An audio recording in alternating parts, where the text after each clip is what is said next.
ये डर मुझे अच्छा लग रहा है। আর মমতা ব্যানার্জির ভয়টাই নেই, ভয়কে জয় করে এখানে দাঁড়িয়ে আছি। বিধানসভায় সোমবারের রেশ মঙ্গলবারও বজায় থাকলো। রাজ্যপালের ভাষণের ওপর জবাবি ভাষণে বিধানসভার অধিবেশনে বিরোধীদের ভূমিকা নিয়ে সুর চড়ালেন মুখ্যমন্ত্রী। পাল্টা পূর্ব ঘোষণা অনুযায়ী বিধানসভার বাইরেই বক্তব্য রাখলেন বিরোধী দলনেতা শুভেন্দু অধিকারী। সোমবার 4 বিজেপি বিধায়ককে অনৈতিক আচরণের জন্য অধিবেশন থেকে সাসপেন্ড করেছেন স্পিকার। প্রতিবাদে আজ বিধানসভার গেটের সামনে ধর্ণা দেন শুভেন্দু অধিকারীরা। এদিন শুভেন্দু দাবি করেন হিন্দুত্বের আওয়াজের ভয় পেয়েছে শাসক।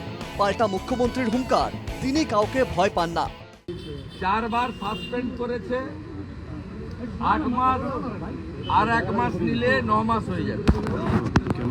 আর এখন অব্দি 5টা প্রিভিলেজ এনেছে। ওরা হিন্দু আস্থা এবং হিন্দুত্বের যে আওয়াজ, এটাকে ভয় পেয়েছে। এ ডর মুঝে আচ্ছা লাগ রা হ্যায়। ফেস করতে পারে না বলে আমি বলার সময় থাকি না।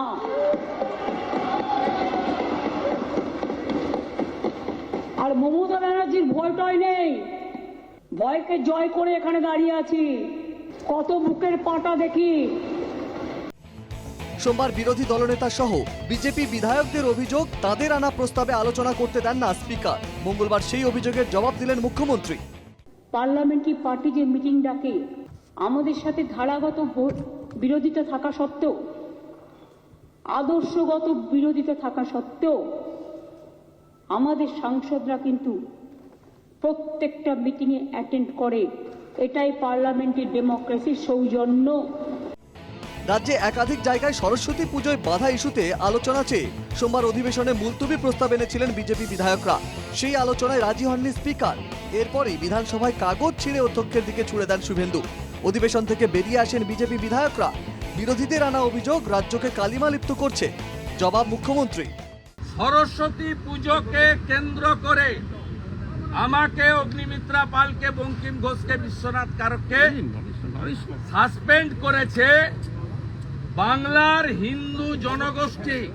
এটা ভালোভাবে নেয়নি। নাকি সরস্বতী পুজো করতে দেওয়া হয় না বাংলায়? সব বাড়িতে বাড়িতে পুজো হয়েছে। একটা জায়গার একটা ঘটনা নিয়ে আপনারা আমাকে কলঙ্কিত করলেন, বাংলাকে কলঙ্কিত করলেন, আর হিন্দু ধর্মকে কলঙ্কিত করলেন। এদিকে সাসপেন্ডের পরদিনই মঙ্গলবার বিরোধী দলনেতা শুভেন্দু অধিকারীর বিরুদ্ধে স্বাধিকার ভঙ্গের নোটিশ আনা হয়। রাজ্যের পরিষদীয় মন্ত্রী শোভনদেব চট্টোপাধ্যায় শুভেন্দুর বিরুদ্ধে স্বাধিকার ভঙ্গের নোটিশ আনেন। এই ধরনের বিবৃতি দিয়েছে, এটা সম্পূর্ণ সংবিধানের পরিপন্থী।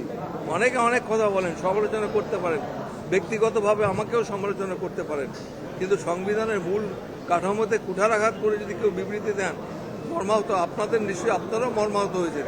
উনি কি কথা বলছেন ওখানে দাঁড়িয়ে, যে মোল্লাতন্ত্র?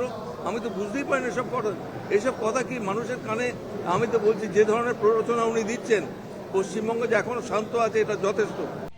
চলতি অধিবেশনের পাশাপাশি আগামী অধিবেশনেও সাসপেনশন বজায় থাকবে শুভেন্দু, অগ্নিমিত্রা সহ 4 বিজেপি বিধায়কের। তারা সাসপেনশন প্রত্যাহারের আবেদন করলে তা ভেবে দেখবে প্রিভিলেজ কমিটি, জানিয়েছেন স্পিকার। বৃহস্পতিবার বিধানসভা চত্বরে মিছিল করে রাজভবনে যাওয়ার পরিকল্পনা বিজেপির পরিষদীয় দলের। দেবারতী ঘোষ ও রণজয় মুখোপাধ্যায়ের রিপোর্ট, NKTV বাংলা।